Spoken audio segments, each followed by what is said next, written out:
Մարդիկ թվում են ոչ իրական, ռոբոտանման կամ համակարգչային խաղի հերոսներ, օրինակ թատրոնի դերասաններ, ֆիլմի հերոսներ։ Իրականությունը եւս աղավաղված է ու ամեն ինչ թվում է ինչպես երազի մեջ կամ թատրոնի մեջ կամ ֆիլմում, այսինքն այս ամենը իրական չի, այլ ինչ որ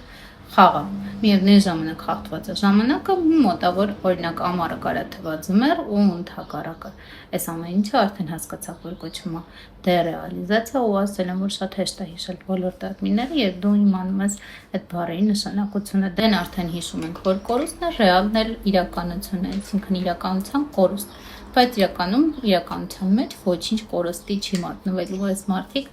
ռեալիզացիա տարապող մարդիկ, ովքեր ունեն այդ սիմպտոմը երբեմն շատ լավ հասկանում են, որ իրականության մեջ ոչինչ չի կորել, ոչինչ ռոբոտանման չի, այլ իրենց այս ամենը թվում է, իսկ այս նշանակում է, որ քննադատական մտածողությունը այստեղ պահպանված է։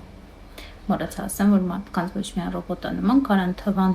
մարդիկ, այլև օտար ու էմոցիոնալ մի տեսակ սառը։ Նաև չափերը չասեցի, որ երբեմն դերեալիզացիայի ժամանակ առարկաների չափերը իրականության չափերը կարող են մեծանան, փոքրանան, հեռանան, մոտիկանան։